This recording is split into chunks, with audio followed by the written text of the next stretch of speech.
Luc, je te lis régulièrement sur ta page Facebook et tu sembles dire que les propos de Donald Trump qu'il a tenus suite à ce qui s'est dit hier à Davos, c'est presque une menace à l'endroit de Mark Carney.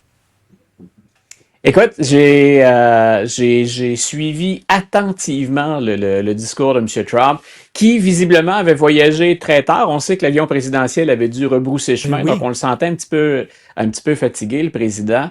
Il y a deux choses que j'ai ressorties. En passant, parce que c'est peut-être quelque chose dont on va parler tout à l'heure, les gens ont retenu, puis avec raison, qu'il a dit, je ne vais pas recourir à la force, je ne vais pas utiliser l'armée finalement pour le Groenland. Il faut savoir que chez lui, cette notion-là n'était pas populaire, pas plus qu'ailleurs, quand on parle, entre autres, aux Européens en particulier. Donc, oui, cette chose-là était bonne, mais il a parlé de deux choses. On a deux extraits.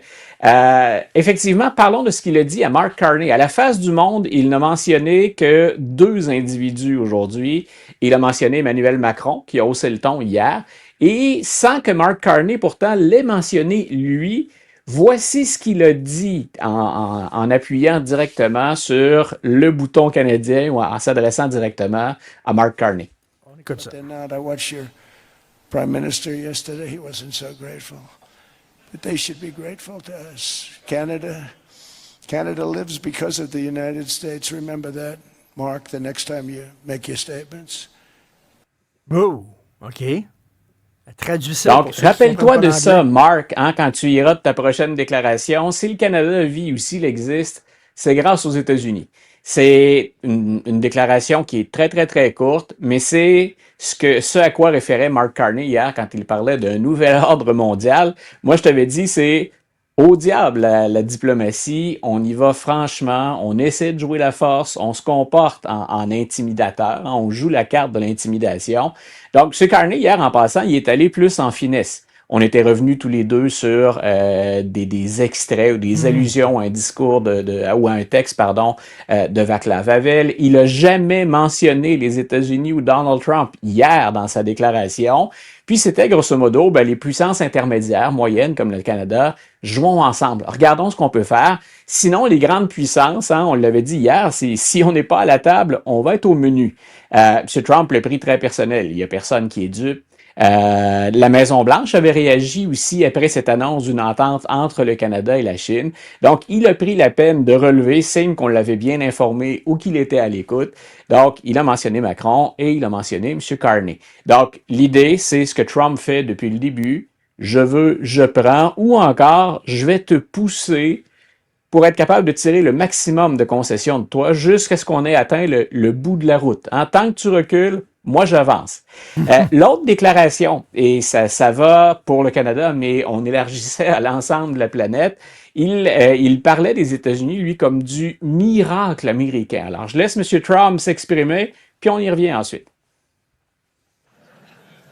But it's happened very quickly. This afternoon, I want to discuss how we have achieved this economic miracle, how we intend to raise living standards for our citizens to levels never seen before, and perhaps how you too and the places where you come from can do much better by following what we're doing, because certain places in Europe are not even recognizable, frankly, anymore. They're not recognizable. And we can argue about it, but there's no argument. Friends come back from different places. I don't want to insult anybody. And say, I don't recognize it. And that's not in a positive way. That's in a very negative way. And I love Europe, and I want to see Europe go good. Donc, on pouvait bien l'entendre dire finalement, je ne reconnais pas que certains endroits en Europe. Et ce que vous devriez faire, c'est vous inspirer de ce qu'on a réussi, de ce que lui appelle le miracle américain.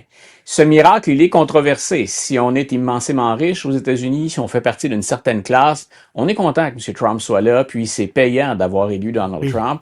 Pour d'autres Américains, on déchante et royalement. Et les sondages montrent que s'il y a miracle, dans un pays qui pourtant est porté par la foi, on n'a pas l'air convaincu qu'il y a eu bel et bien un miracle.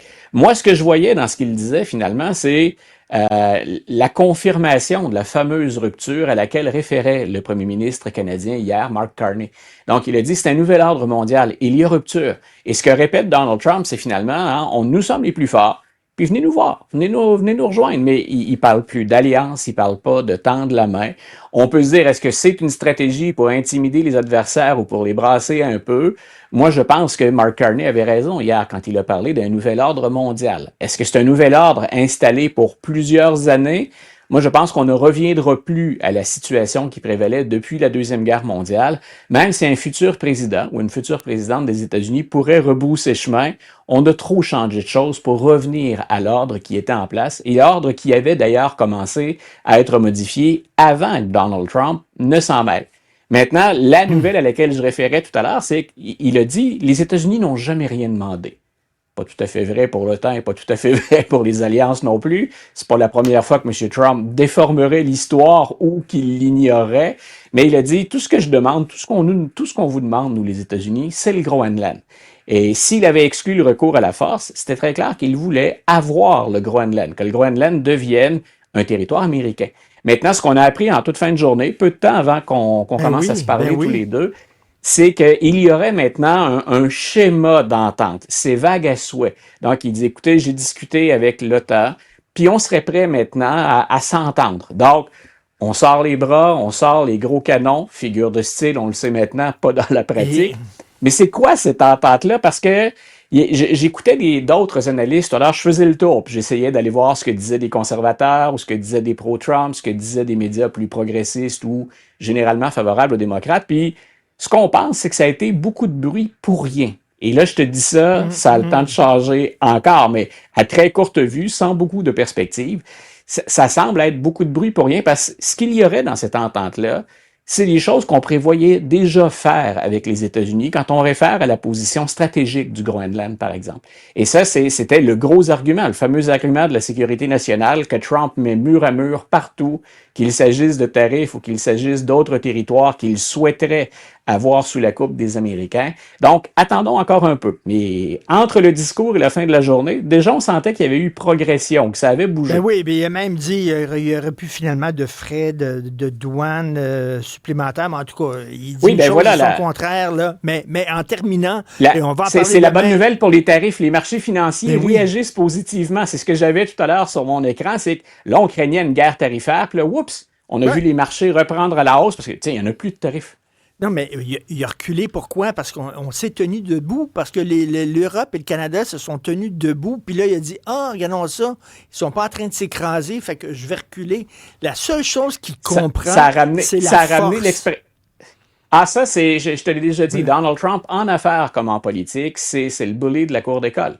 Tant aussi longtemps qu'on joue son jeu, tant aussi longtemps qu'on plie à ses demandes, il va continuer à demander. Et quand il recule sur les marchés financiers, aujourd'hui, on a dit, tiens, c'est un autre Taco Wednesday. Taco pour Trump, always chickens out. Donc, Trump en finit toujours par s'écraser, avoir peur ou par reculer. Pas certain qu'on a intérêt à la ressortir trop souvent, celle-là, avec Donald Trump. Mais tu vois, ça va dans le sens de ce que tu es en train de me dire. Et en terminant, on va en parler demain, parce que là, on n'a pas le temps, le temps file, mais tu parlais de miracle, le miracle américain. Il y a peut-être eu un miracle. Il y a peut-être eu un miracle ces derniers jours. Peut-être que les démocrates se sont trouvés un chef, Gavin Newsom. Écoute, ça a fait énormément jaser. On pourra s'en parler demain, ça. Merci. Tout à fait. Lui qui propose des genouillères aux Européens pour qu'ils restent debout, qu'ils cessent de s'agenouiller. Merci. Salut, le